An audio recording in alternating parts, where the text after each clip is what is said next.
Hey, greetings YouTubers, Canadian Atheist here. Well, I just wanted to show you a little something from the local newspaper called the Winnipeg Sun. Just a little evidence of the fact that yes, we get them here. The crazy fundamentalists have arrived in Winnipeg and established a new church.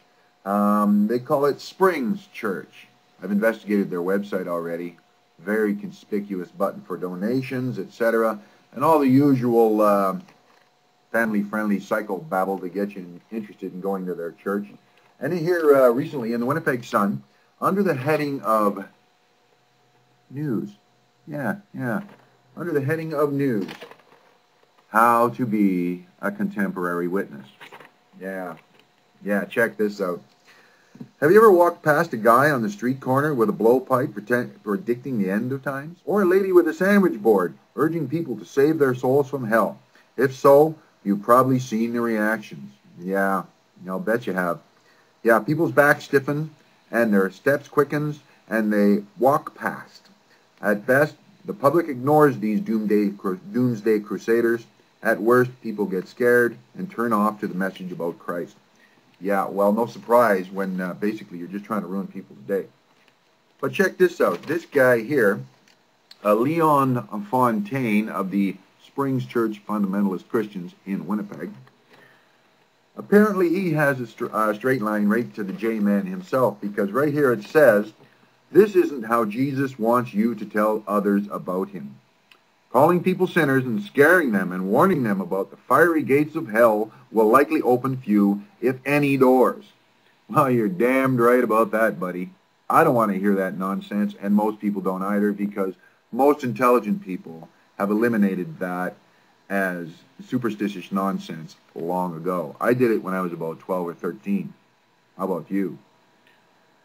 He goes on to say, however, that yet as a believer, your highest purpose is to help others discover a life-changing relationship with Jesus.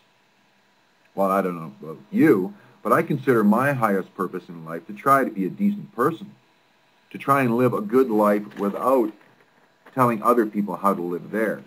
This guy goes on to explain that there's a much more refreshing approach. I like to call it a spirit contemporary way of witnessing. Here are a few steps to help you do it. 1. Understand your purpose. We live in a world where so many people lack a reason for living other than to fulfill their own immediate desires. I suppose, you would rather give them your purpose for living, believing in an afterlife for which there is no evidence whatsoever. He then goes on to say, make no mistake, we should pack as much adventure into our lives and seek to accomplish amazing things. But there's more than our lifetime at stake. It is to develop a life-changing relationship with Jesus and ensure our destiny is with Him for eternity. Once you've made that commitment, your highest purpose is to share your faith and bring others into His family. Again, this is a rather arrogant assumption for anyone's life, that your highest purpose is to get me into your church. Nope. He says, speak naturally when sharing your faith. Don't ever start a conversation asking someone, are you saved? It wouldn't work with me either, yeah. I know. People don't understand what you are talking about, or worse, they may mock you. Yeah, and they may also know what you're up to right away and get tired of it because they've heard it a million times and already discounted it. Instead, casually look for an opening and lead the conversation without being brazen. For example, if a coworker is having a bad day and starts telling you about it, take your cue.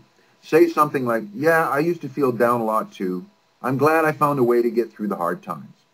Then tell how you started going to a church and found a relationship with Jesus that changed your life. Yeah, I guess you wouldn't want to share any actual compassion with the person. Each and every opportunity in your life must be taken as an opportunity to get someone into your church, not to relate on a real human level, not to share real feelings about real experiences, but basically find some way to get them into your church. Nice. Nice, real nice. Share your story with confidence. The truth is sometimes confrontational and even uncomfortable. So you would take any opportunity to get confrontational and make people uncomfortable about their beliefs based on a simple conversation at work, as an example, where someone's having a bad day. You know, I don't suppose you could simply share a moment of compassion, that you could simply listen. Because sometimes that's all people need, just someone to listen to them and say, you know, I care. That's it, without taking an opportunity to shove your religion on them.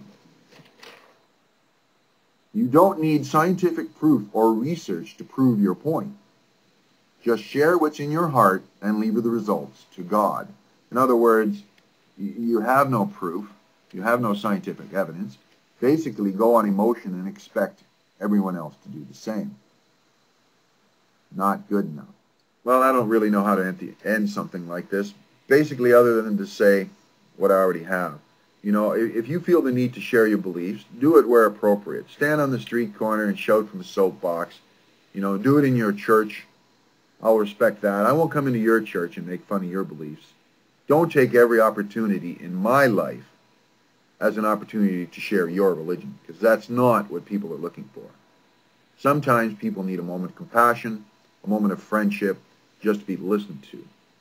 It is not an opportunity to shove your beliefs on someone else. So take that into consideration next time someone has a moment of weakness and needs only a little compassion. Anyway, peace and long life.